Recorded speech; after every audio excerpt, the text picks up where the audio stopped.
Today, we're diving into a really powerful essay from 1975 by Smith-Yackel.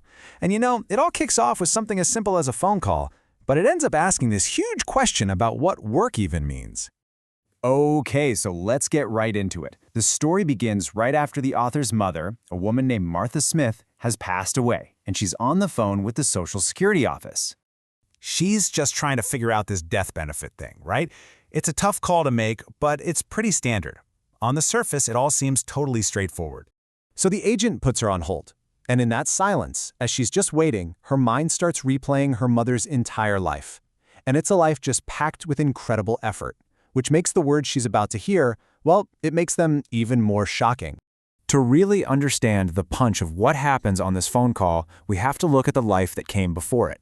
Let's look at the absolute mountain of evidence of Martha Smith's relentless, lifelong work. I mean, look at this timeline. Martha's life basically maps directly onto some of the most challenging moments of the 20th century. You've got the Dust Bowl, the Great Depression, World War II, and every single one of those eras brought a whole new kind of labor for her. And here's the thing you gotta understand. Martha was a town-bred woman. She had to learn this entire, physically brutal world of farm work from the ground up. This wasn't a hobby, This was the engine that kept the family alive, and she was right at the heart of it all. The Great Depression and the Dust Bowl, those weren't just things they read about in the newspaper. For the Smith family, it was a daily, physical fight. I mean, can you imagine walking a field day after day, pulling weeds by hand? Or having to burn your own crops just to stay warm because they weren't worth anything? That was her reality. That was her work. And even when things got better, when the war brought some prosperity, the work didn't stop. Nope, it actually got more intense. She was milking a herd of 30 cattle, twice, a day, every single day. That alone is a full-time job, but for her, it was just one part of the routine. This really shows you that her work was never just about what was necessary to survive. It was so much deeper than that. It was part of her identity, how she cared for her family. The labor just kept going, long after the most desperate times were behind them. This quote is just amazing.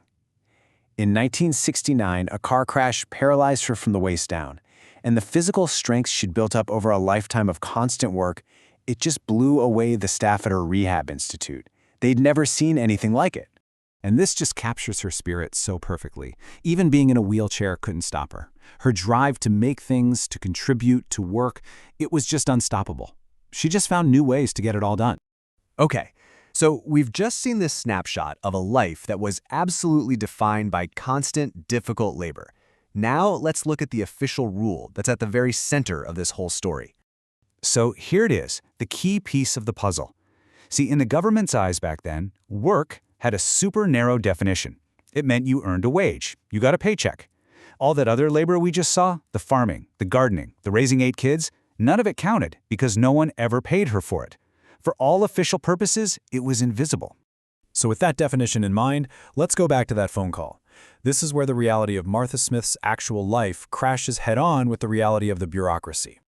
The agent comes back. She says she's found the records. She confirms Martha was getting a widow's pension based on her husband's earnings. Everything seems to be in order. And then she says it after everything we've just seen. The decades of tireless work, the system's final judgment is just a simple, flat no. And the author is, as you can imagine, totally baffled. I mean, we're all thinking it, right? After that lifetime of effort, she asks the only question that makes sense: why? And there it is, the final answer, the devastating verdict. An entire life of labor, of sacrifice, of pure grit, just erased with 6 little words. That single sentence is why this whole essay exists. And it leaves us with this huge question that is still so incredibly important today. And this part is so telling. It wasn't just some nameless, faceless agent on the phone. Even her own lawyer said the same thing. That just shows you how deep this narrow idea of work was, not just in the government, but in society as a whole. So here's the big takeaway. That phone call happened almost 50 years ago, and the story of Martha Smith is still forcing us to ask, have things really changed all that much? We talk about the second shift, and economists try to put a dollar value on unpaid domestic work. But the question is, how do we, as a society, really and truly recognize the incredible value of all the work that happens inside our homes, day in and day out?